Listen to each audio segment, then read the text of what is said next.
ভালোবাসার আরেক নাম পূর্ণতা। দুইজনের চাওয়াটা ঠিক ছিল দেখে শেষ পর্যন্ত বিয়েটাও করে ফেললাম।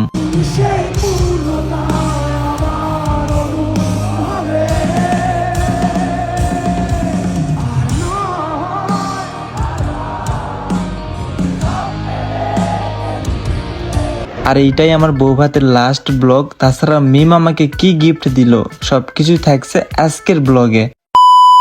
হ্যালো এভরিওয়ান, আসসালামু আলাইকুম। কি অবস্থা সবার? আশা করি সবাই ভালো আছেন। অলরেডি আপনারা ভিডিওর টাইটেল এবং থাম্বনেল দেখে বুঝে গেছেন আজকের ভিডিওটা কি নিয়ে হইতেছে। তো সকাল সকাল ঘুম থেকে উঠে দেখলাম রান্না বাড়া সহ যাবতীয় খাবার অ্যারেঞ্জমেন্টের সবকিছুই কাজ কমপ্লিট হয়েছে। আর এদিকে আমি চেক দিতেছি গরুর মাংস, কেননা আমার বিয়ে উপলক্ষে 2টা গরু জবাই করা হয়েছিল আর সেগুলাই ভালোভাবে চেক করতেছি এগুলা দিয়ে কি আমি 1500-2000 লোককে খাওয়াইতে পারবো কিনা। আরো বাকি অনেক কিছু রান্না বাড়া হইতেছে, ওগুলা শর্ট আমি বেসিক্যালি নিতে পারি নাই কারণ একদম হাতের সময় ছিল না। এদিকে বউকে সাজানোর জন্য পার্লারেও পাঠাই দিয়েছিলাম। সব মিলে বউ ভাতের দিনটাই একটু বেশি ঝাইঝামেলার ভিতর ছিলাম।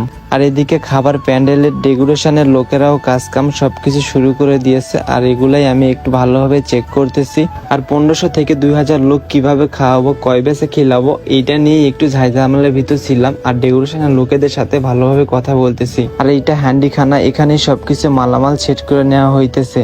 আর ইভেন্টের কাজগুলোও আগামীকাল বৃষ্টি হওয়ার কারণে সবকিছু এলোমেলো হয়ে গেছিল, সেগুলোও কিছুক্ষণের মধ্যে সবকিছু ঠিকঠাক করে নিব। আর এদিকে আমার বউটাও সাজুগুজু করতেছে পার্লারে। আর কিছুক্ষণের মধ্যে প্রোগ্রামও শুরু হয়ে যাবে, সেজন্যই আমার বউকে পার্লার থেকে রিসিভ করতে গেলাম। তবে দেরি না করে আমার বউ ভাত প্রোগ্রামে নিয়ে চলে আসলাম।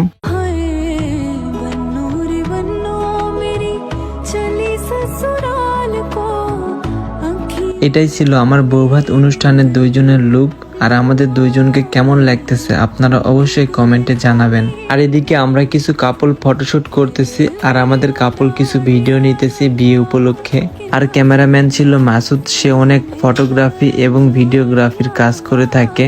আর আমার বিয়ের সমস্ত ক্যামেরা সেটআপ তারাই দিয়েছে। আর বিয়ের ইভেন্টের জন্য ফুল সেটআপ নিতে চাইলে ওদের সাথে আপনারা যোগাযোগ করবেন, ওরা অনেক ভালো মানের কাজ করে থাকে।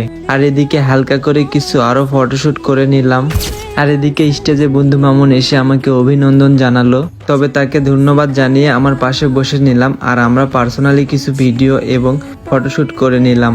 তারপর মামুনকে বললাম তুই একটা ডান্স কর, তো ও ডান্স করার জন্য রেডি হয়ে গেল।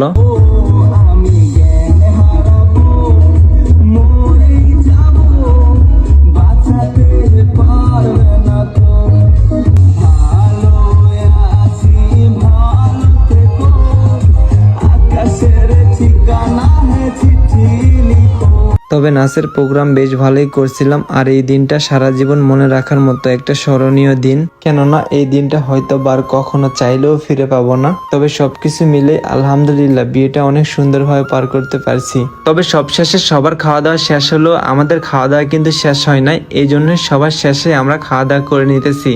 আর এখানে শুধু আমি খাওয়া দাওয়া করতেছি না, আমার বন্ধু বান্ধব সহ এবং আমার ভাই বাদার সহ একসাথে খাওয়া দাওয়া করতেছি। আর আমার বান্ধবী মিম আমার জন্য কি বিয়েতে উপহার আনলো এইটাই সবার সামনে আনবক্সিং করব, কেননা এত বড় একটা বক্স, এইটা দেখেই তো আমি এক্সাইটেড যে এইটাতে কি এমন আছে, এইটা আমাকে দেখতেই হবে। সেজন্য সবার সামনে আমি আনবক্স করতেছি।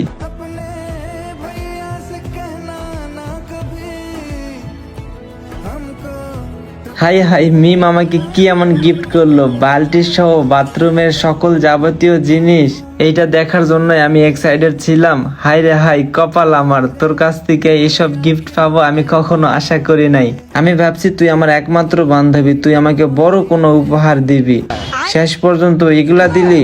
আর তুই যে অনেক গিফটি এটা প্রমাণ করে দিলি, বন্ধুর বিয়েতে আসে এরকম গিফট দিলি। কি বলবো এগুলা না, তো ছোট ছোট গিফট গুলাও আমার কাছে অনেক বড়, কেননা এই জিনিসগুলা ইউজ করলে তোর কথা বারবার মনে পড়ে যাবে। যা তোর গিফট তুই নে, আমি নিতাম না। আর এদিকে আমার বন্ধু মামুন আমার সাথে একটা টিকটক ভিডিও করা শেষ করে বিয়ের প্রোগ্রাম করে দিল শেষ। আর বিয়ের ব্লগ ভিডিওটা ছিল এই পর্যন্তই। আশা করি কার কেমন লাগছে জানি না। ভিডিওটা যদি একটু পরিমাণে ভালো লাগে থাকে তাহলে অবশ্যই লাইক কমেন্ট শেয়ার করে পেজটি ফলো করে পাশে থাকবেন। ধন্যবাদ সবাইকে।